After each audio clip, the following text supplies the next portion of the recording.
Welcome back to Draft Genius, and in this video we're going to take a look at Charles Snowden, outside linebacker from the University of Virginia. Many of you might not know who Charles Snowden is yet, and that's okay because I didn't know much about him either. He's a guy that just popped up on my radar over the past couple of weeks, and I'm happy that he did because he's got some serious potential as a hybrid defensive end slash outside linebacker type of player. I think he has a ton of potential and can be one of those guys that comes out of nowhere to be one of the top defensive players in college football. So let's take a look at Snowden on film and see what I love so much about his game. First of all, I'm not really excited about the outside linebacker slash edge rushers that are coming out in the 2021 NFL draft outside of a couple guys.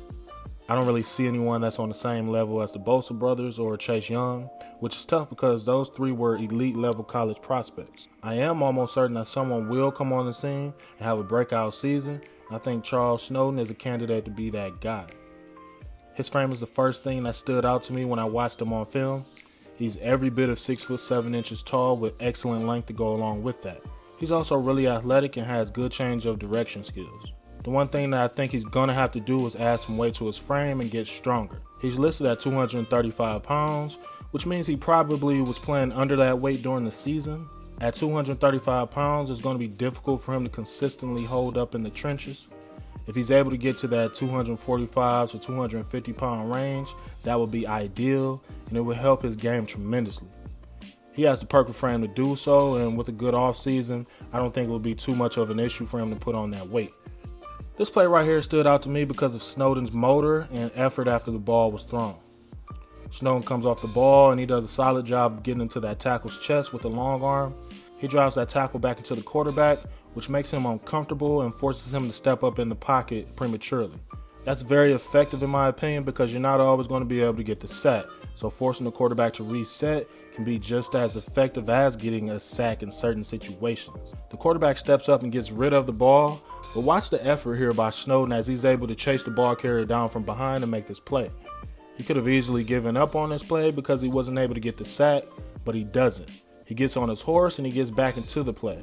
The ball carrier still gets a decent gain here, but because of Snowden's effort, he's not able to get that first down. Now just imagine if this were a third down instead of a second down. The play that Snowden makes would have ended the drive right there, and it's all because of effort.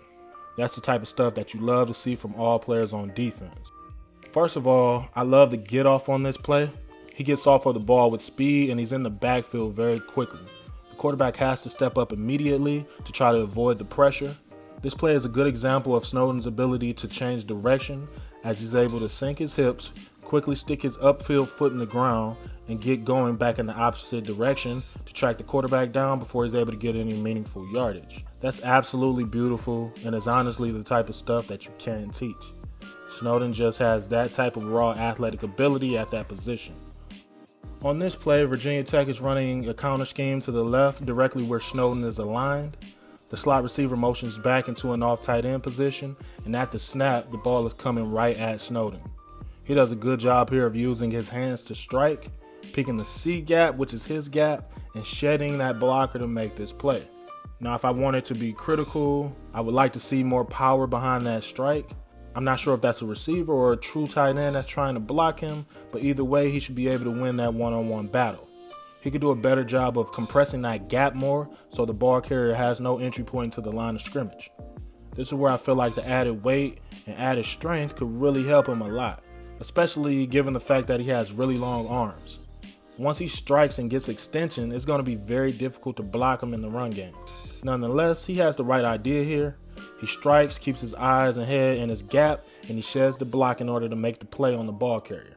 Now, this may be a bit of a reach, but it's not out of the realm of possibility. If Snowden comes out and he has a really good season, I'm talking like 10 plus sacks, people will be talking about this guy in the same way they were talking about Isaiah Simmons leading into the 2020 NFL draft. They honestly have similar frames and they have similar skill sets as well. Both guys are tall, long, and athletic as hell. I give Simmons the edge as far as flat-out athleticism, but I think Snowden plays with far better technique. My biggest knock on Isaiah Simmons was the fact that he didn't seem to have a true position, so you really had to put him in the right spots in order for him to be effective. Snowden, on the other hand, doesn't have that issue. He's a true edge rusher, and if he adds weight and strength, He could be a hand in the dirt, 4-down defensive end.